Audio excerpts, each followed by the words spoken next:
Welcome to the final round of Big Questions Debate, a debate format sponsored by, as far as a grant from the John Templeton Foundation. This year, students have grappled with complex worldview questions as they debate both sides of the topic. Resolved, humans are primarily driven by self-interest. Thanks to the generosity of the John Templeton Foundation, the NSDA has given over $1.5 million to speech and debate programs since 2016, while creating opportunities for students to debate topics at the intersection of science, philosophy, and theology. This year, we began with 110 Big Questions debaters. We are now down to the final two. Congratulations to both finalists. Good luck, and let's start the round. If my opponent and all of my judges are ready,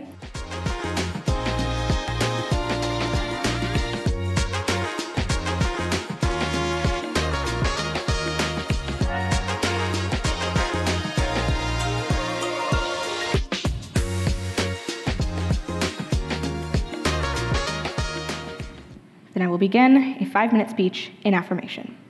Voltaire once said, "Common sense is not so common," a sentiment that should be taken into consideration more in our lives. We must be able to look past our preconceived notions of morality and reasoning to truly understand what drives us.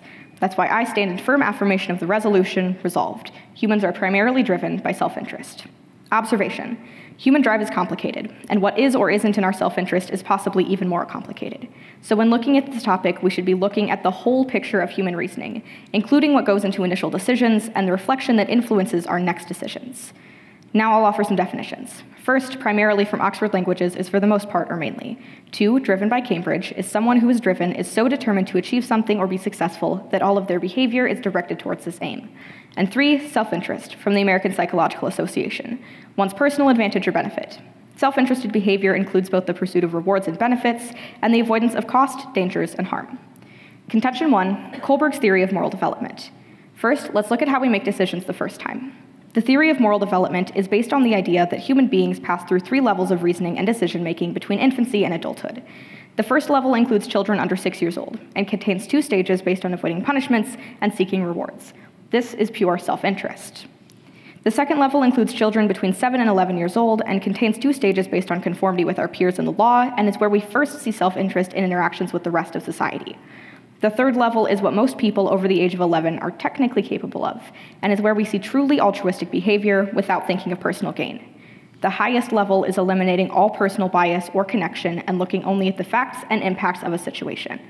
While the majority of people, anyone over the age of 11, are capable of level 3 decision-making, it's not what primarily drives us. According to McLeod in 2023, only 10 to 15% are capable of abstract thinking necessary for stage 5 or 6 post-conventional morality. That is to say, most people take their moral views from those around them, and only a minority think through ethical principles for themselves.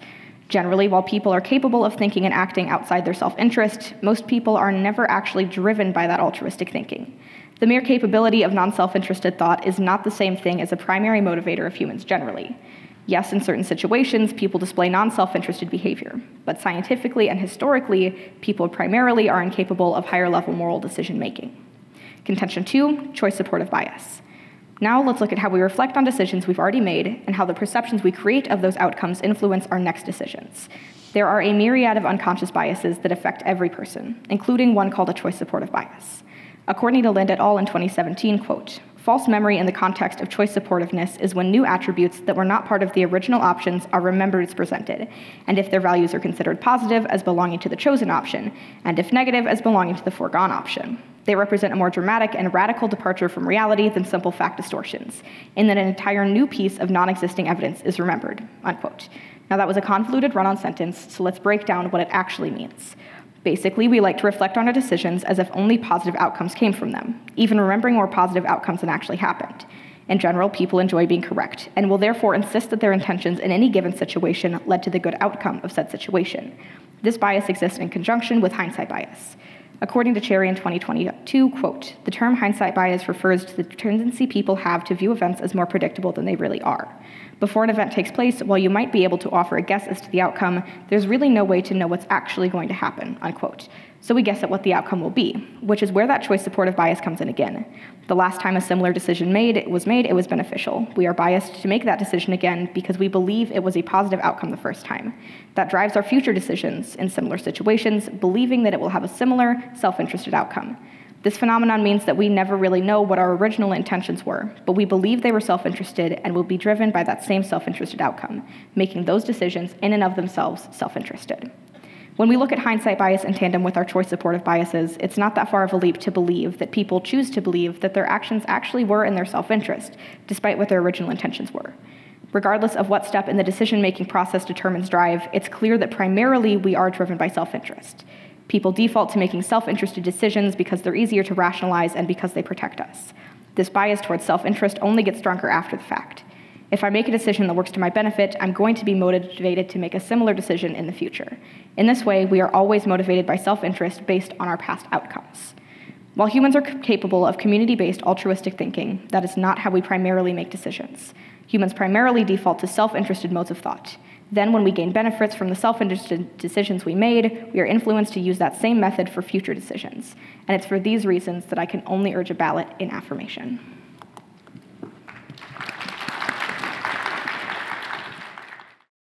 If all my judges are ready.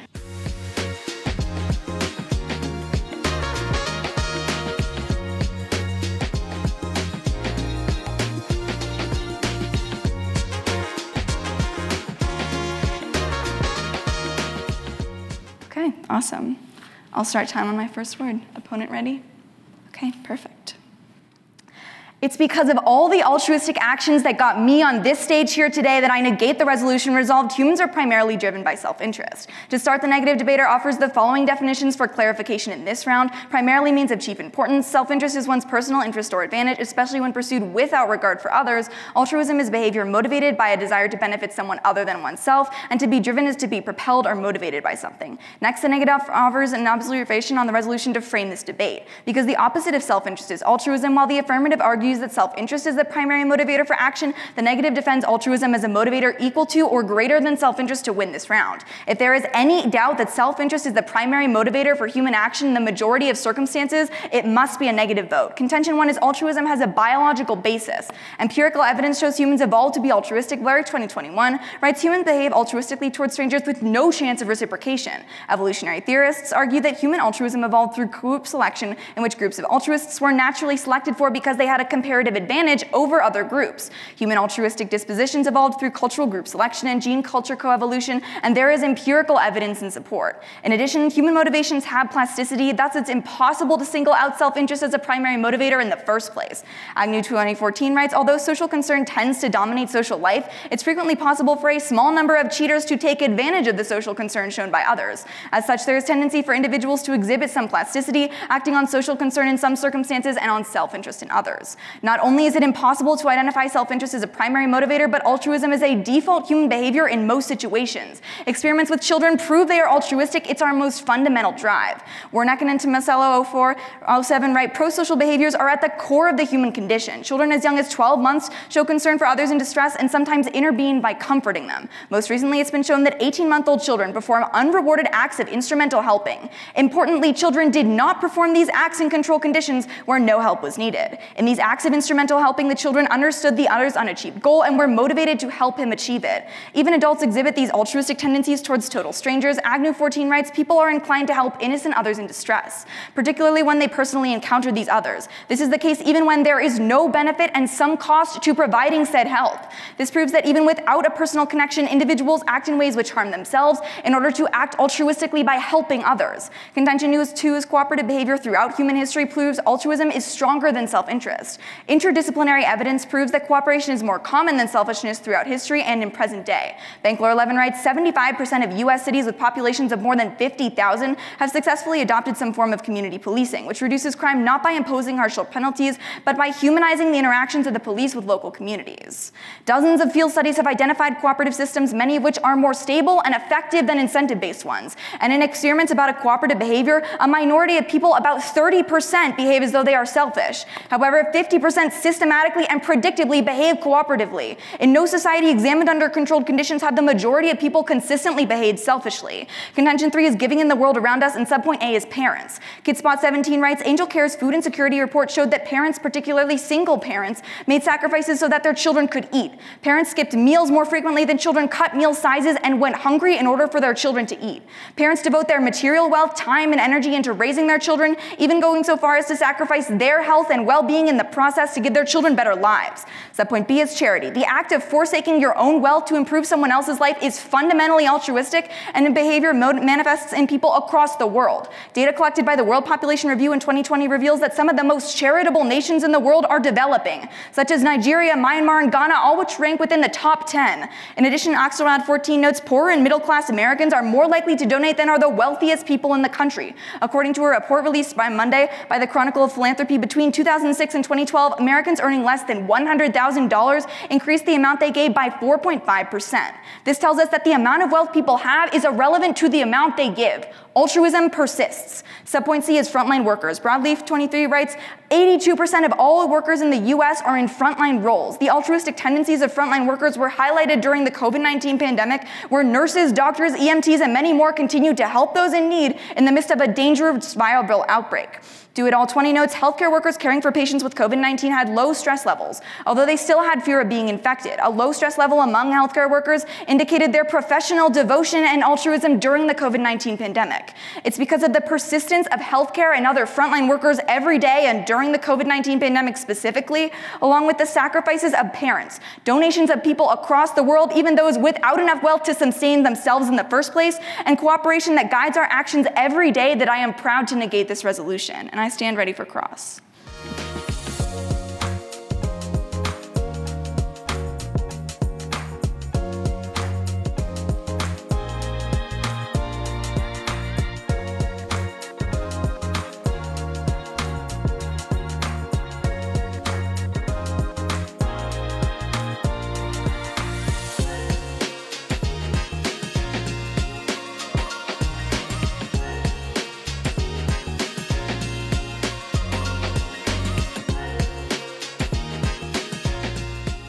Okay, then if all judges are ready, I will begin 3 minutes of questioning starting now. How many people were frontline workers in the pandemic?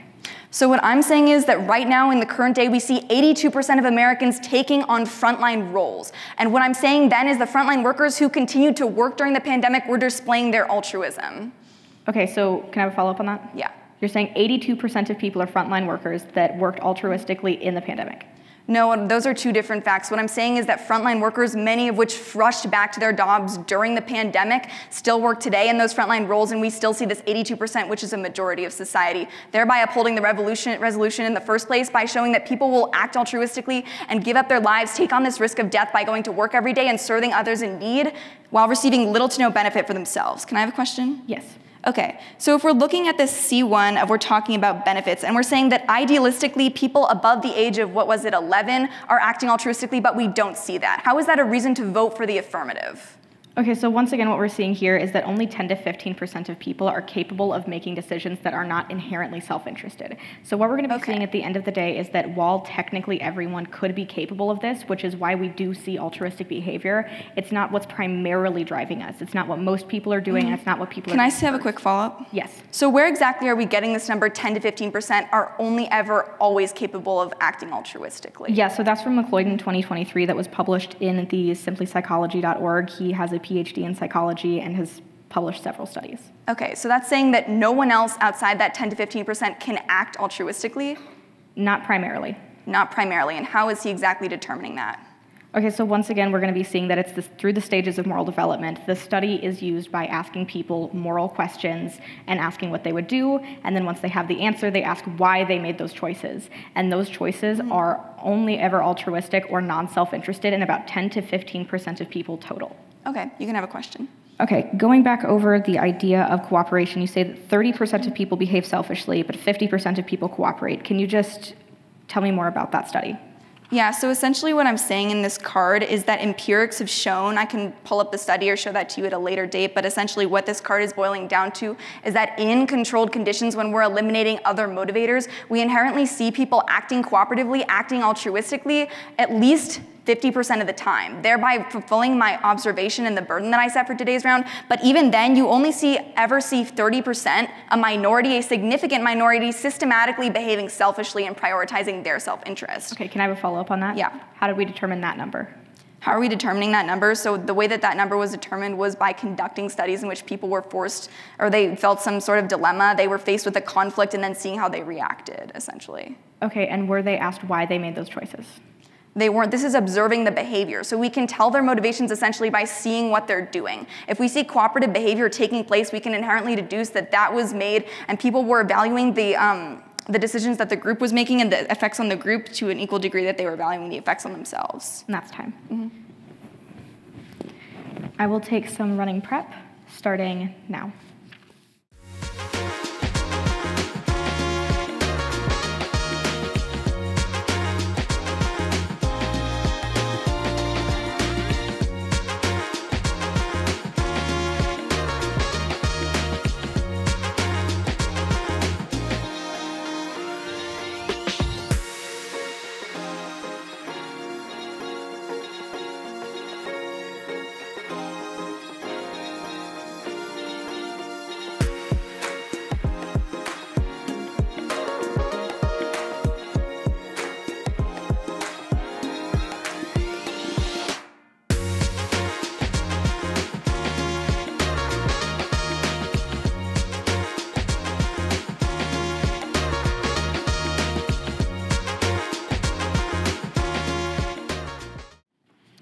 Quick roadmap, I'll be going over framing definitions and then down the negative case.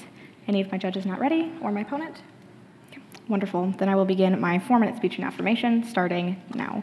First on definition debate, we're going to look to the definition of primarily. My opponent says that it's chiefly or first off, but what we're going to want to look at here is that every other definition from Oxford, Merriam-Webster, Cambridge, and dictionary.com are all looking at what most people do most of the time. We should be looking to the common man's definition in a common man's debate. Same thing with the definition of driven as compelled. I can give you a definition from Cambridge, a definition from Oxford Languages, and a definition from Merriam-Webster that are talking about driven as a conscious choice. Therefore, once again, that's what we should be looking at. Even if you don't want to believe that, you can see that we cannot know what unconsciously drives us. We can't know what compels us every second of every day, but we can know what conscious choices we take. Going down to observations, we're going to see that my opponent says that altruism is the opposite of self-interest, so they just have to prove that altruism is more important than self-interest. First of all, opposite of self-interest is not inherently altruism. Self-interest can be the opposite of altruism or the opposite of self-destruction. There's a lot of different ways to look at this, and my opponent doesn't have to prove altruism, they have to disprove self-interest.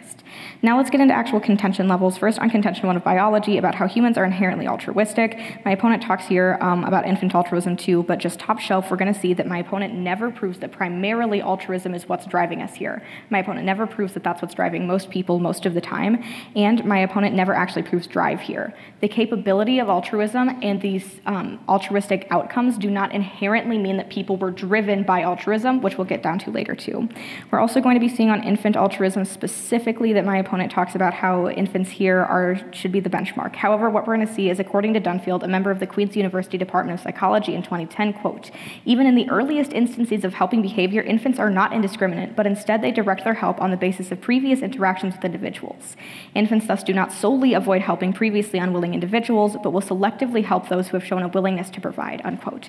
Therefore, children are not inherently altruistic. Their seemingly altruistic actions are actually self-interested based on reciprocation. So what we're going to be seeing here too is that even if there is a seemingly altruistic action, largely those are based in reciprocation. They're based in safety. You can see from my contention 1 on Kohlberg that inherently people want to fit into societies. That's the level 3 and 4 that humans inherently default back to, and those levels are conforming with society, so therefore it's still self-interested.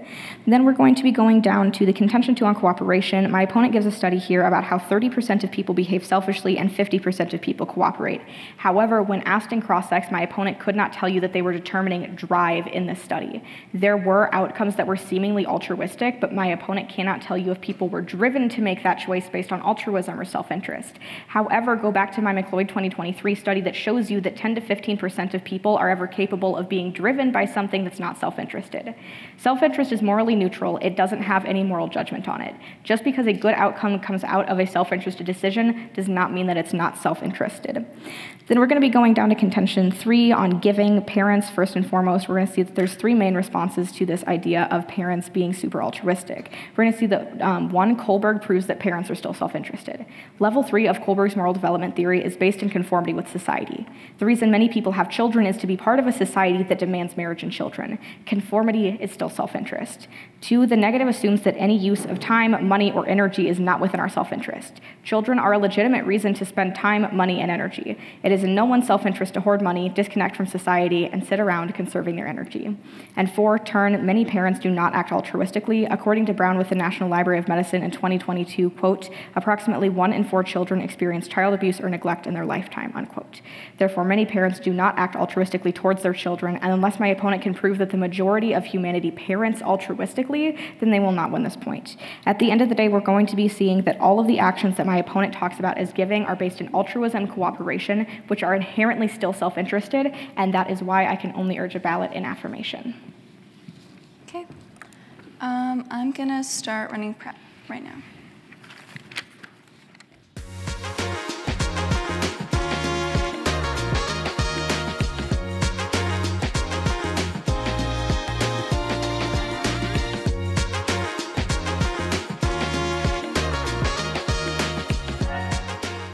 Okay, that was 101 on prep. So just for an off-time roadmap, I'm going to start with framing of the debate and some definitions, and then I'll later move on to my opponent's 2 contentions. Is everyone ready? Okay, awesome. Opponent ready? Cool. Start time on my first word. Judges, we're going to be looking to the top of my opponent's flow and going down it. First of all, they say that the human drive is complicated, and we have to look at the whole picture of human reasoning. That's going to flow in favor of the negation. Let's look at why. First of all, what that means is in order to prove primary in this context, my opponent has to show you that when self-interest and altruism actually come into conflict, when people are forced to choose between themselves and the group, they actively, the majority of the time at the very least, choose themselves. They don't sufficiently do that. We'll explore that later. First of all, this definition of primarily is most part. I agree with that. Our definitions are essentially the same. I'm saying chief importance, that can be narrowed down to the same thing. Now they're saying that driven means all behavior, and that essentially this is going to mean all conscious behavior. This is going to work against my opponent. Let's explore why later in their second contention. But first of all, C1 of the benefits. They're saying that they've outlined the different stages to you of human life, and they're saying that only people past the age of 11 can actually act purely altruistically. I would say this flows in the favor of the negation for 2 key reasons. First of all, we're seeing that in the majority of society, people are over the age of 11. So if you're using this idealistic situation, it actually flows in the favor of the negation. And then second of all, I would tell you that if we're only weighing pure altruism, that's going to be difficult to do. And in second place, I don't even have to prove to you that altruism is being prioritized. I'll remind you of the burden of the negation in this case, which has only been set by the negation. I'm telling you that I have to say only that altruism and self-interest are valued equally, or that self-interest or altruism is valued more. Not that altruism is primary. That's an unfair and abusive burden to set. Now, once again, they're saying that this one study is going to be applicable to the general human society. I would tell you, first of all, no. You can look to my concrete examples of how people are actually behaving in the real world and not just under controlled conditions. But even then, I give you plenty of statistics telling you that under controlled conditions, they will at least 50% of the time behave cooperatively, altruistically. Now, they're saying that some people can be motivated, but they're not actually motivated by altruism. I'll tell you, first of all, how do we determine that? Because they're saying that people are reflecting, and they're saying that they only acted altruistically out of their self-interest. Once again, I tell you that that's essentially a negative ballot, because if we see them valuing their own well-being to the same degree as they're valuing the group's well-being, that's going to be valuing them both equally. That's going to be a neg ballot. Now they're saying science and history reflect our altruism. I would say instead you look to my Bankler 11 card, which tells you that in society today we have a majority of cooperative systems. Look to this study, which tells you the US actually has 75% of cities with populations of over 50,000 forming these cooperative systems. This is proving altruism. Now let's look at their C2 of the hindsight bias. First of all, I would tell you that under their definition of driven, you can't even apply this in today's round. If it's an unconscious tentative pattern for us to eliminate the negative emotions that we're feeling and always be motivated by self-interest and eliminate negative things, that's inherently not going to flow through to the side of the affirmative, because that's not being considered consciously. And then I would tell you that if they're saying that we actually are doing this consciously, that we're consciously suppressing these actions and thoughts that are not in our self-interest, that in the first place, that's not going to flow through, because that's not what they're talking about. And then also, in the second place, if we're actively suppressing these self-interested thoughts, why is that necessarily in our self-interest in the first place? Because then we're avoiding doing things that are actively going to harm us. or that are going to help us. Now they're talking about unconscious bias, and once again, this unconscious bias isn't going to flow through because that doesn't fit under their definition that they give you of driven. You can wipe this off the side of the flow. Then they're saying we're guessing at the outcome because we never really know, so it's self-interest. I would tell you once again, this is relying on the fact that we're using this unconscious bias to guide our everyday thoughts. This isn't under their definition of self-interest. Then I would tell you, once again, how are we always eliminating and using these road-colored glasses? I would tell you that we actively look to examples in the status quo of people that are recognizing these negative aspects of society and working to combat them. Let's look at the frontline workers I tell you about. Let's look at the parents who recognize that their children are starving, or the frontline workers who are recognizing that people are dying, that we actively have these issues in society we need to combat. Those people are not putting on these rose-colored glasses because they're actively working against their self-interest when they put their own lives at risk. Once again, what this debate is going to come down to is that my opponent actually gives you no concrete examples of people actively putting their own self-interest over the interests of the community. That means that they're not proving to you primarily due to our seated definition that we both agree on, because they're not proving that we will always promote our own self-interest over the groups. And I stand ready for cross.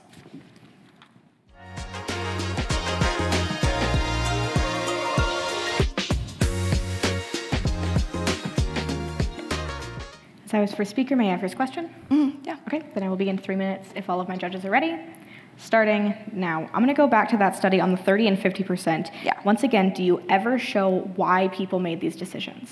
So what I'm saying is, in the first place, because we're acting cooperatively 50% of the time, that means that in the decision-making process, since the group and us benefit equally, we had to value those two equally in the first place. And then I would tell you that even if somehow we're valuing the group's interest only for our self-interest in the first place, once again, that doesn't go to primarily because we're saying of chief importance, and we had to value both equally in order to act out of the interests of both. And then on top of that, I would tell you that this isn't even an example you could turn in your favor, because since the group is benefiting, that's always going to be altruistic, because there's only one definition of altruism in that round, and it means helping the group. Can I have a question? Yes. Okay. So once again, if we're looking at this hindsight bias, you say in your case that it's an unconscious bias. How can we use this to evaluate the round? Yeah, so that was a misunderstanding of the point. What this is basically saying is that we view our past decisions only as the positive outcomes that come from them, and that part is not what I'm arguing is self-interested. What I'm saying is, because we see these good outcomes, we see these benefits, we are going to make decisions in the future that were like the decisions we made the first time. If I had water before this round and felt a lot better because of it, I'm going to drink water again before my next round because it was a good choice. So what I'm saying is that benefits have an influence on our next decisions, and because we benefited from something, it made us feel better. That's in our self-interest. It's going to motivate us to make similar decisions in the future. Okay, can I have a quick follow-up? Yeah. So if we're using these benefits to determine our next course of action, why then do we see people actively and consecutively risking their lives to help others? Why do we see these altruistic acts still taking place if they're not making us feel good? Okay, so the assumption that they don't necessarily make us feel good is flawed logic. So first of all, frontline workers that you're talking about, number one, during the pandemic couldn't just find another job. Also, they already had the job that they had. They were getting paid more money than they were before the pandemic, and they were getting other benefits. So we're still seeing inherent self-interest benefits to the person. Okay. And once again, we have that McLeod in 2023 card showing us that 10 to 15% of people do act altruistically, but when we're looking at what most of humanity does and what most of humanity is driven by, we're going to be seeing that it's self-interest. So just one quick follow-up. On this 10 to 15%, if we're saying that only 10 to 15% of people can act altruistically, why do we see many more actually acting altruistically? Like, is this saying that this 10 to 15% is purely altruism and the rest is self-interest? I'm still confused. I'm not saying that they're purely altruistic. I'm saying those are people that are capable of making purely altruistic choices. Okay. But once again, the burden is not on me to provide that that's most of society. If you would like to disagree with that, then you would have to provide a statistic saying that all of the people that you're talking about, like these frontline workers, are more than 10 to 15% of the general population, and that they are inherently driven by something other than self-interest. Yeah. And that is 4 seconds left.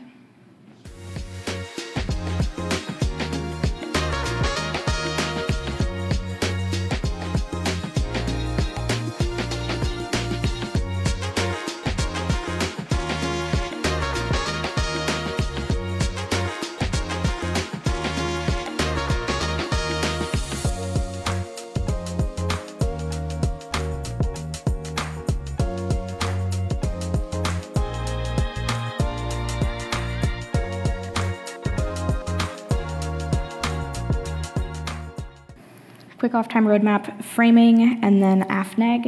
Anyone not ready?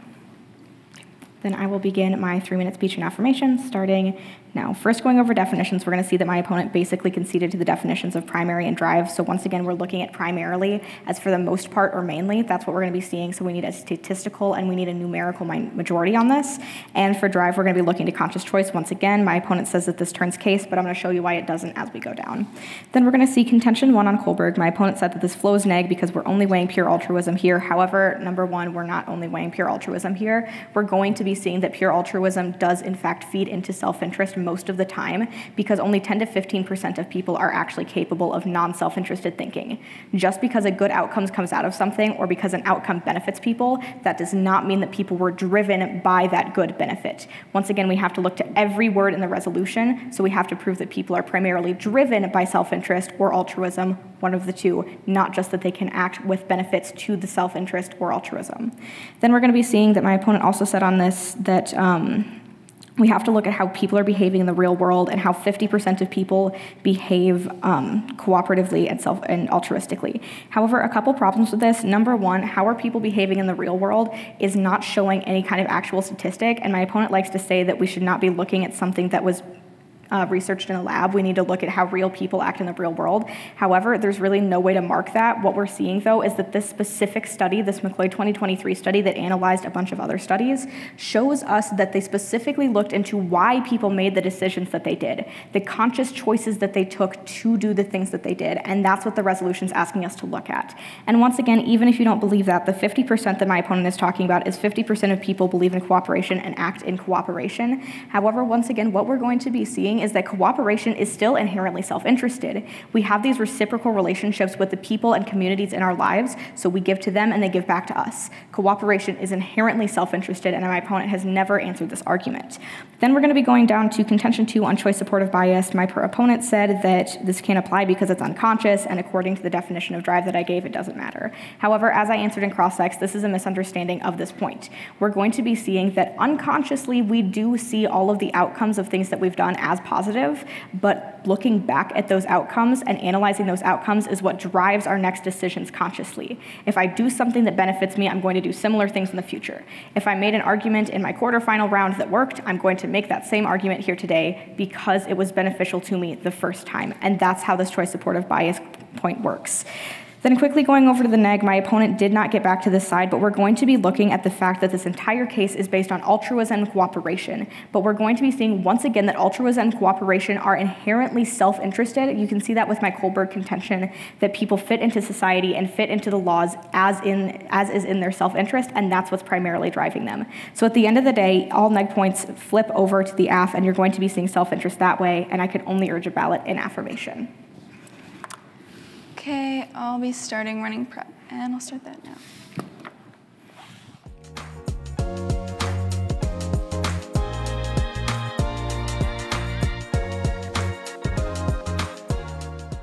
Okay, that was 2:24 on prep. Just as an off-time roadmap for this round, or for this speech, I'm going to be doing some framing at the top and definitions, and then I'll be moving down extensions on my case, and I'll flip over to my opponent's case, and I'll do some voters at the end. Is everyone all set? Okay, awesome. Opponent all set? Okay, I'll start telling my first word. Judges, remember, if we're using these two definitions of primarily and driven to evaluate the round, it's going to be a negative vote. Let's explore why. First of all, this burden, I'll extend it into this round. This went essentially unresponded to in the consolidation, so I'll remind you my opponent can't respond to it in their next speech. What that tells you is that as the negative, I only have to prove that altruism is valued greater than or equal to self-interest to win the round. Since my opponent is coming up here and saying the only way we can evaluate it is based on this one study they give you, telling that people in some circumstances will 10 to 15% only behave altruistically. I say that's an incredibly abusive and harmful way that we can evaluate this round because it should include much more than just their one study that they've extended.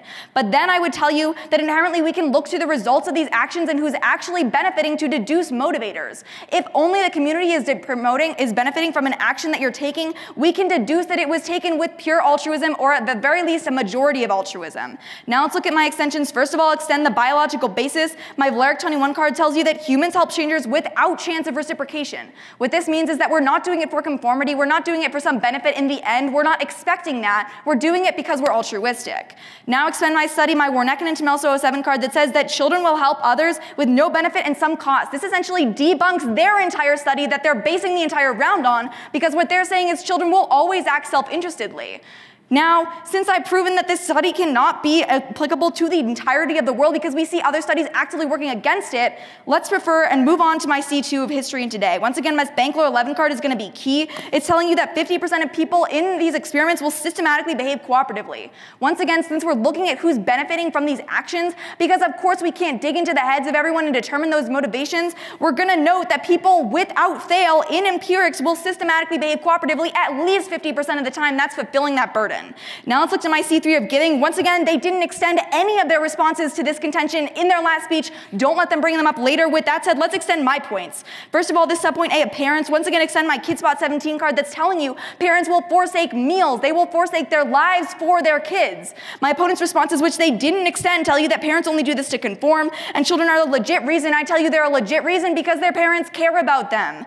Now let's look to charity. Once again, this is going to be key in this round because my Axelrad 14 card is telling you that middle-class Americans will donate the most. People with the least wealth are the most altruistic. And frontline workers, that's 82% of the population. That's a majority. They're risking their lives. Now let's look at the C1 of benefits. They're talking about this punishment, and they talk about this one study which they focus on. Once again, I've already debunked that study with an alternative study telling you that children are inherently altruistic. But even then, once again, I would tell you that just because 15 to 10% of the population in adulthood behaves purely altruistically, that doesn't meet my burden. I only have to prove to you that they value altruism and self-interest equally. Now in this hindsight bias, once again, I fail to see the relevance in this round, how we do things that benefit us. That's not addressing the conflict with altruism at all. So therefore, we can't say that this is necessarily primarily in the resolution. Once again, this is non-topical essentially, and it doesn't have any relevance. Okay. I will use the remaining 1 minute of my prep, starting now.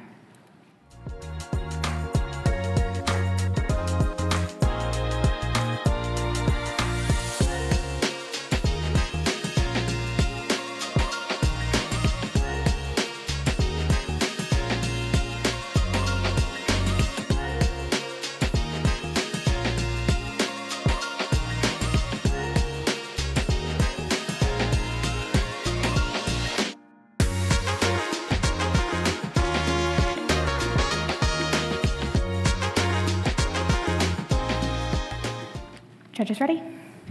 And opponent? Okay. I'll be going over framework, voters, and then I will begin starting now. Okay, so first we're going to be looking over how we have to look to every single word of the resolution in today's debate. My opponent has brought up some really interesting points on altruism, self-interest, and what we really act on and how altruism affects the world. But what the resolution is asking us in today's round is what drives people. The definition of drive in this round is based on conscious choices that we make. At the point that my opponent cannot tell you why people make the choices that they make, but I can, then you're going to be having an AF ballot every single time. We're also going to be seeing on observations that my opponent talks at the beginning of the round about how they only have to prove that altruism is at least as important as self-interest, if not more, because they're opposites.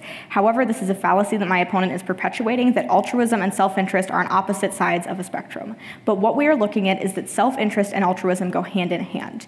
We give to society because it reciprocates back to us, a point that my opponent has never disproven. They've simply said that altruism is real. And every time that my opponent gets up here and tells you that altruism is real, they are feeding into the affirmative side.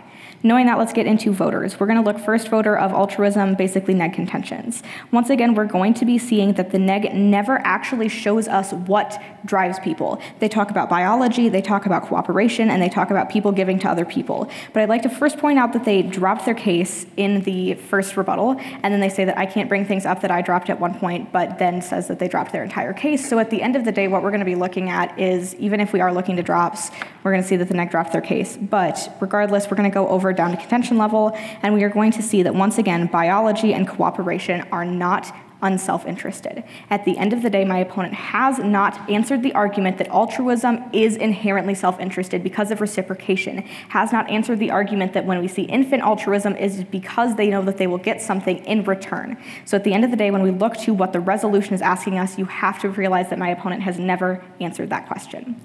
Then the second main voter of today's round is going to be the Aff contention level. First, we're going to be going over the Kohlberg and the McLeod 2023 card that I've been pulling throughout this round. We're going to see that Kohlberg has never actually been disproven, and this idea of the moral development theory has not been warranted or argumented with a warrant. But we're going to be seeing that this study looks into the actual drivers behind people.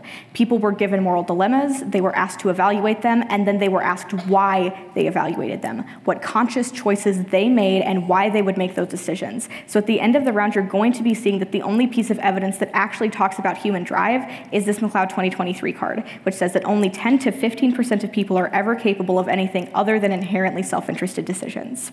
We're going to be seeing, too, on my choice supportive bias point, that it is a real-world example that my opponent keeps talking about. We have to look to real-world examples, and this has been dropped by my opponent. We're going to be seeing that when we do things that are beneficial to us, we are more likely to make those same decisions in the future based on the benefit that happened to us in the past. So at the end of the round, just remember that altruism and self-interest go hand in hand, and it is why I can only urge a ballot in affirmation. Okay, awesome. I'll use my remaining 36 seconds. And I'll start that now.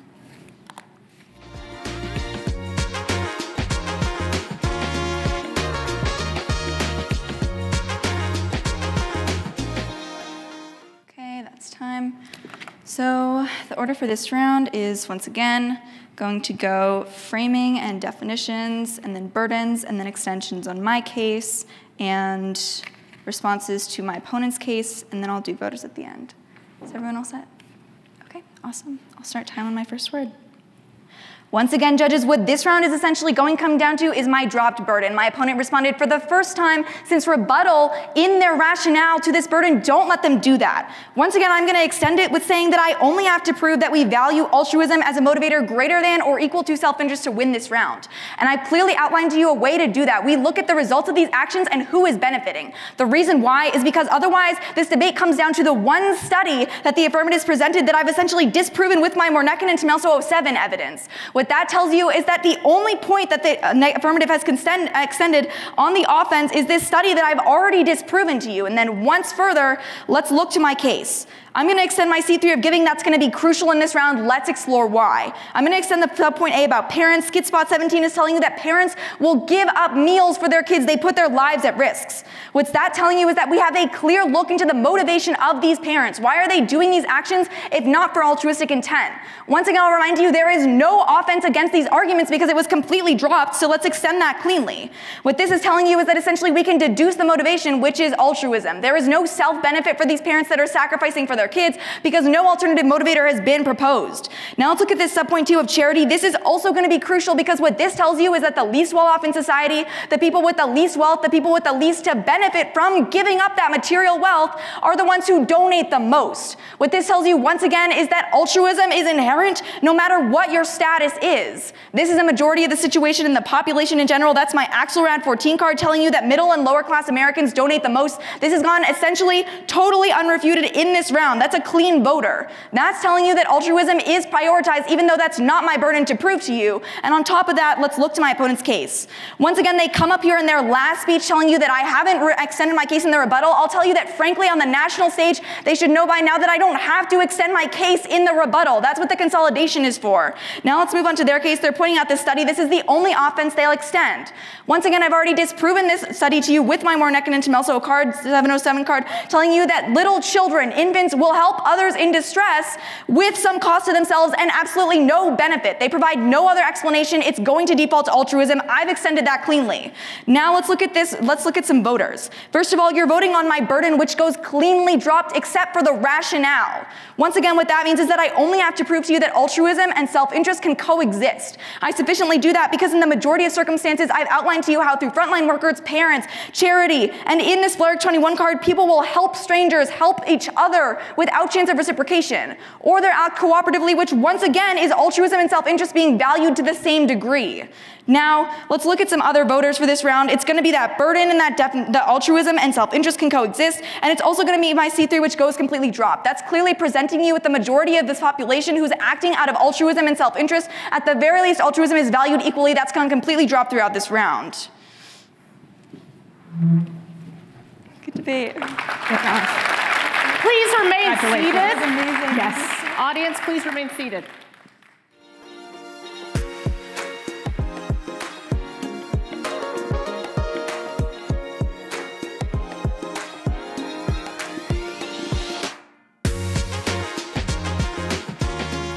And winning on a 5-4 decision for the negative.